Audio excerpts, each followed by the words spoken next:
officer for the United States Army. Whoa. Thank you.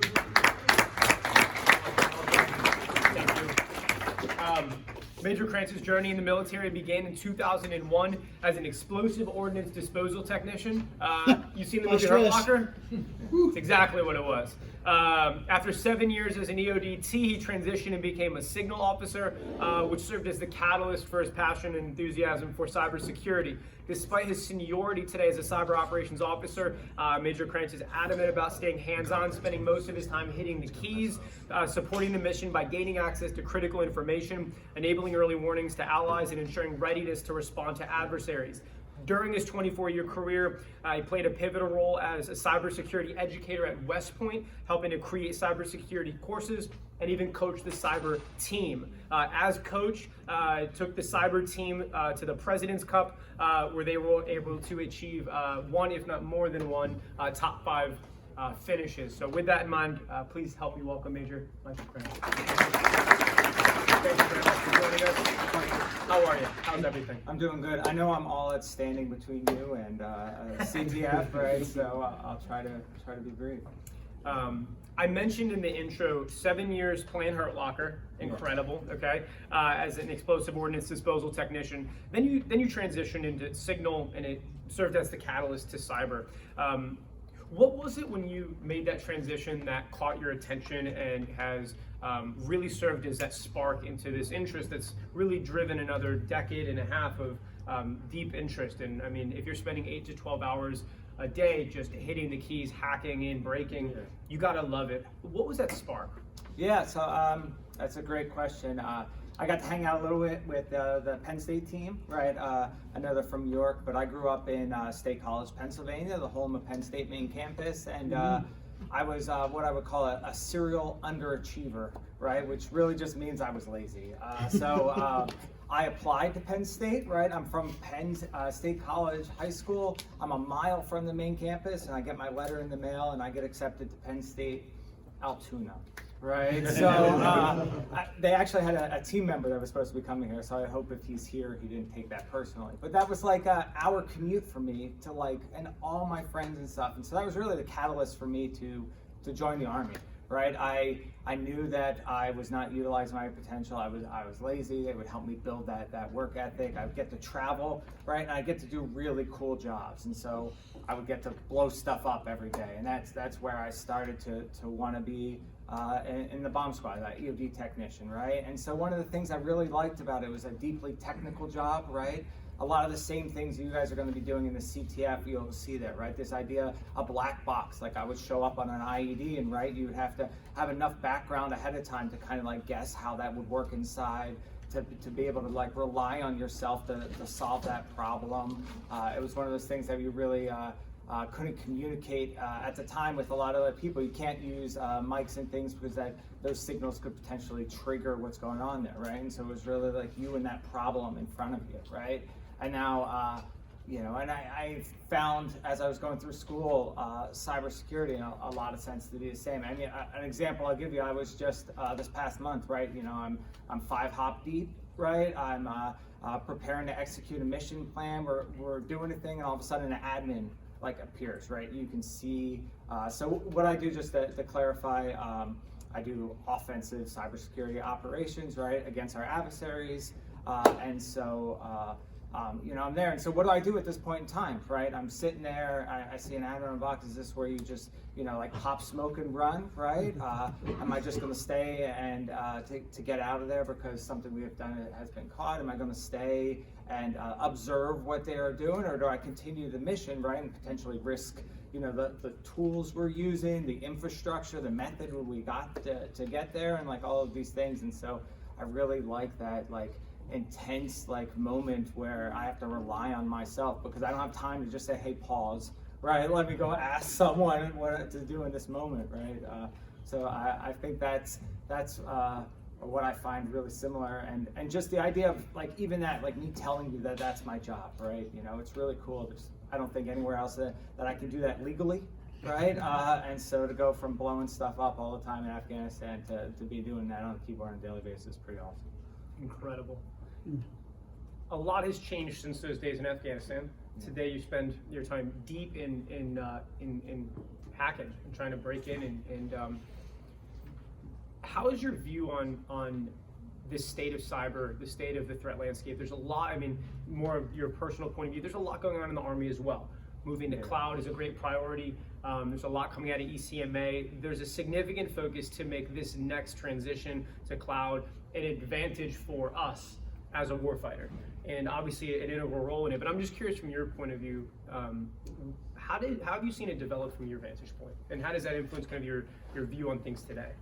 Yeah, so this is a great question in terms of, especially our adversaries and their view and the importance of cybersecurity, right?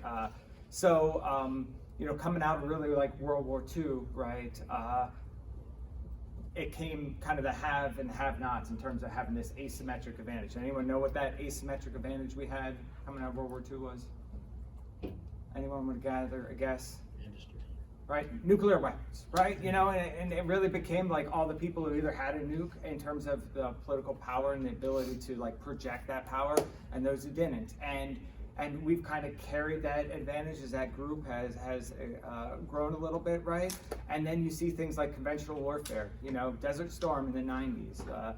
The Army goes against, a top 5 other nation, right? And they, annihilate them in 3 days without really any significant casualties, right? And so now when you look at our adversaries, it's kind of this idea that they know using conventional warfare that's not going to work. They don't have the same money, the time to build that equipment and stuff. And so that's kind of where the shift has moved since then to this idea of cybersecurity, right? Our adversaries know that it's something that they don't need to have a lot of money invested in building up, the Apache, right? Or developing the M1 Abrams or, the Tomahawk missile, right? All of these things that are like years-long projects, right? They can do it through, just a person on a keyboard, despite restrictions and economic things. And so it's really changed the landscape of like how they are able to impact.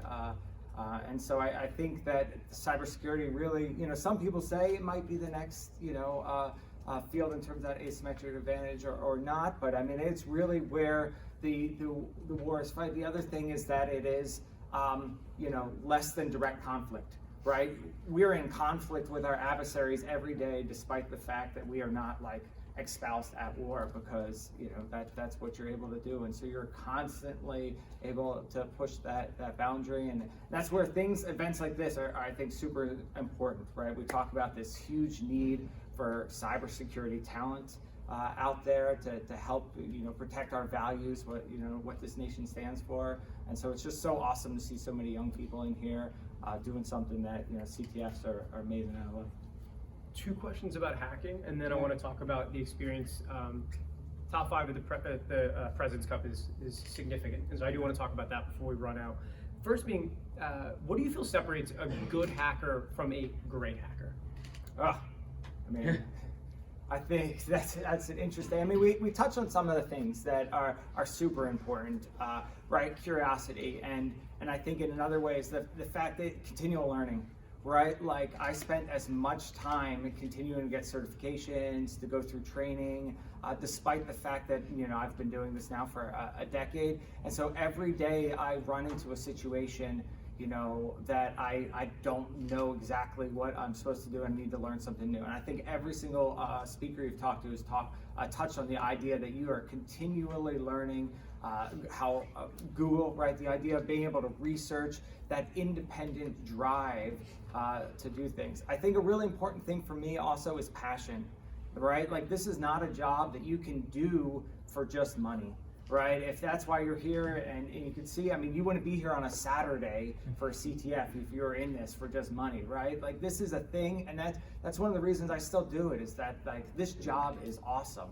Right, and the Venn diagram of things that you need is you need a job that you like, right? If you do a job you enjoy, you never work a day, or whatever that cliche is, right? You need a job, right, that can make a living enough that you can protect and have your family, right? And for me, I think the third part was always just having a purpose, right? And so I feel like I'm doing something that is bettering mankind every day.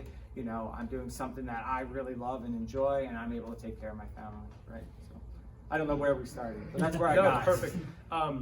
We were talking about good to great hacking. Oh, yeah. I think that one thing I want to talk about, so a mutual friend of several of ours, Matt Kurz, talked about on our podcast. He supported with managing incident response. And one thing that we talk so focused on the technical, right? We talk about soft skills, communication. One of the things he shared that I thought was fantastic, and I think is going to lead into the question being stamina. Right? Being able to do these things for 8 to 10 hours a day, or to manage that incidence when you really have to run, not a sprint for a 30-minute session or an 8-hour day, but you have to have the stamina to follow through on something, and sometimes it's difficult. I'm curious from your standpoint, in the frame of that good to great hacking and being effective in that offensive scheme, what role does a mental and emotional stamina play for you? That's an interesting question. I do, burnout is a real thing, right? And so, it's very important that, again, I think, making it be something that you enjoy helps with that, right? We talked about the social aspect of it, right? If it's you by yourself doing this, it is hard. But when you're sitting there with a couple teammates next to you, right, that are also grinding, working through that struggle, you have that, we say a rubber ducky, but that person to talk through your problem with, that social connection, I think that really, really helps. It's really nice to have a win every now and then while you're working through that, right? So maybe you're struggling on a hard challenge, right? Move over to that easy one, get that little endorphins, right? And that positivity, and then go back. But it is a difficult thing in this space, not getting stressed out, that mental thing. And that's really where having a mentor, a person, having other peers, that social connection, you try to do it by yourself, right? A lot of people do get burned out, so. Love it. I want to talk about West Point Cyber Team. Okay. And so you've coached that team for how many years?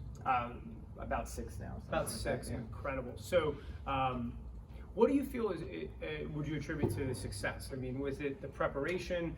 Was it just the talent? I mean, there's so many factors involved, but again, the prestige. I mean, President's Cup's a serious competition. Right. And so we've done, a lot. It's interesting just looking around here, right? I saw someone next to me on the screen on Pico CTF, right? Working with For All Secure, awesome things. We saw some Cyber Patriot, CCDC. Like, there's a lot of these great competitions out there. And so what makes you successful? I think, certainly perseverance, right? I think that is one of the number one things that you have, is this idea of being able to, continue to work through things. You're going to get frustrated. I think everyone has mentioned that here. Continual learners.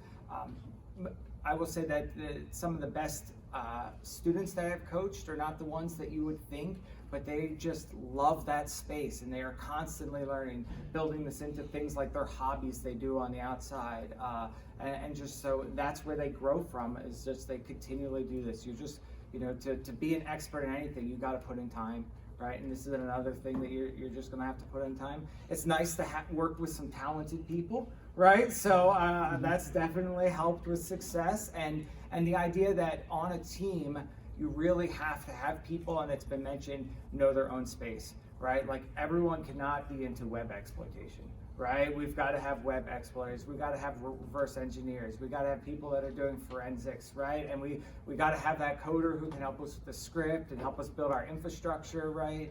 So we got to have all of these different pieces, and your sum of your parts is better. And so that's really important in having a successful team. One question, and then we're coming to the floor for Q&A. Anything that's top of mind for you these days that you wanted to share coming here? Anything top of mind?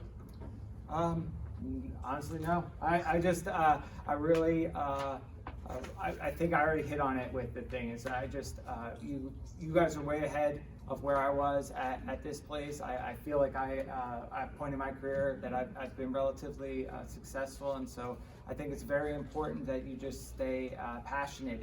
If you feel that passion, there are so many different spaces in cyber, right? And so go find a new space, right? Try something different. The ability to move around from being an educator to a doer, back to an educator, like that revitalizes me. Being around youth like you that is really excited about it, and so just make those connections, move around, and I just look forward to seeing what you all get to do in the next decade. Beautiful. Questions? Yes. My name's Charlie. I'm from Penn State, York. I was wondering what scares you the most besides AI moving forward with the threat landscape? Yeah, I mean, that is a good question. I mean, what scares me the most on a daily basis is that cyber is very different, particularly in what I do, from conventional warfare, and the idea that once you put something out there, it's very hard to control what happens to that. We try our best and whatnot, and so data, as you mentioned, really the underlying part of AI is very worrisome in the sense of I'm not just worried about the adversary. I'm worried about all of the sensors and all of the part and what they are doing. I'm part of that pattern of life, right? Am I standing out because this is not the normal way a connection should go between these devices? But I also always worry about the idea that there are things that you just can never get back, right, once they're out there. And you've seen that happen in various spaces where people design something, a security research for a point, and then it ends up getting used for some malicious reason to an extent. And so that worries me a lot as well. Thank you. I think we had from UMBC. Question? I'm Will from UMBC. What's your daily routine like? Is it a lot of hands-on keyboard? Is it a lot of meetings or? Yeah, and so I'm very fortunate. I'm a relatively senior, but I do spend the 40% of my time probably easily direct on keyboard. And so kind of the way it is you could think of it as kind of like the pilot analogy. I normally have a person with me who is an analyst who kind of builds the flight plan, and so I do a little research into that flight plan to make sure what I'm doing, and they'll be there to help me, but I'm the person who then drives the plane to some extent. I do a lot of mentoring and training, and so I'll probably do 2 to 3 8-hour missions a week where I'm at. The other time is just prepping for those missions, or maybe it's a light week. It's working with the junior people, giving them hands-on keyboard and observing them to make sure that they're doing the right thing. So just a lot of mentoring and quite honestly a lot of time on keyboard. Yes. Hi, Daniel at Towson University. This is about asking you the first question that I asked originally, but your question, when you're doing anything in cyber operations, how often do you find yourself attacking the same target as a kid playing war games in his bedroom? Yeah, I don't think that really happens very often. So yeah, sorry. Right. Yes. I mean, what we do, and it's very clear, right, is that there are very specific adversaries, right, in places that we are going against, and it's not something. A lot of that is just commercial or Hollywoodized, right? So it's not really where we end up on a daily basis. We're going to go to the back first and then to the right. So can you describe a little bit about what you do for offensive cybersecurity? So I'm thinking you're writing exploits and stuff. Yeah, and so there's a whole lot of it, right? And so I mean, there's many different career fields, right? I'm actually a developer as well, and so they're the ones who build things like take your normal POC, right? Something that gets dropped recently, and we've had several good privilege escalation ones, in the past couple months or whatnot, and then just wraps that a little bit to make it more successful or more reliable, right? To build in whatever framework. I mean, I'm sure you guys are familiar with frameworks from Cobalt Strike to Metasploit to PowerShell Empire. I mean, it's all the same general concept, right? But then there's a person who researches the best way to move around and what exploits to use. That's generally what our analysts do, and they're more understanding of. And then you're actually the one who then utilizes the tool, right, to move around and troubleshoots when it goes wrong, which it inevitably does. In charge of once you're in a device or whatever, making sure that device is clear, right? So I will say from an offensive perspective, right, you get to move around a lot, but there's such a big binning. You say blue team and red team, right?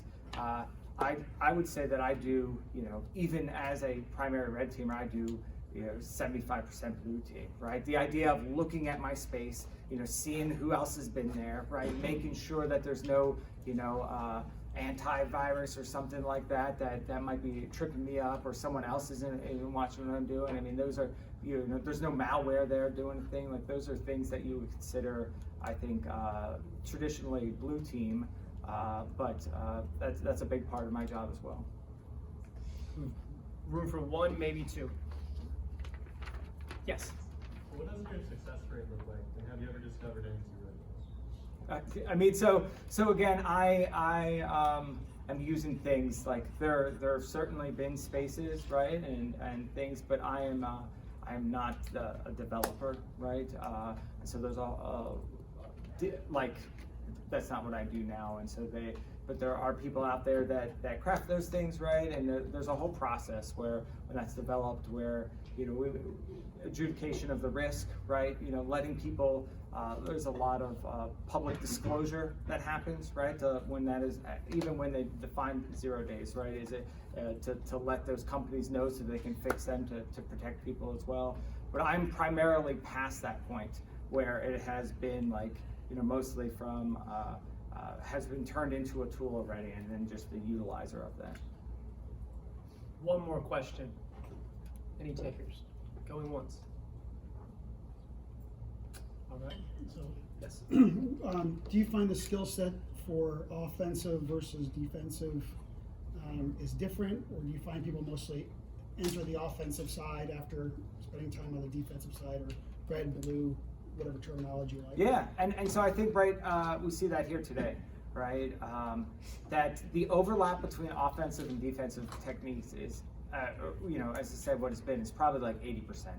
There's very like, maybe understanding the frameworks or whatever is like a solely red thing, and there's some like the ability to write queries in Splunk or whatever, right, in like your search engine maybe. But the rest of it, the core concepts, understanding the networking, and all of that is the same. What's really cool and what is awesome about is that just the red team is just more interesting, and people get like, you have things like capture the flag, right? And you have this idea that I'm breaking thing, and so it just gives more of that external motivation to people to learn those same techniques, right? And you can like fool them into doing it, whereas I think a lot of times like the blue side exercises are just not as sexy, right? And so you're learning the exact same skills. It doesn't matter if you say you're a blue team or a red team, or you're just a cybersecurity professional. And feel free, like when you like, and I really feel that if you come from one mindset and switch to the other, you're going to be like a real expert at the other side, because you know how the one side thinks, right? You kind of have thought about that, and that a big part of it is also the mindset, right? So there's really not that big of a difference in my opinion. Everybody, Major Michael Kranch. Thank you very much.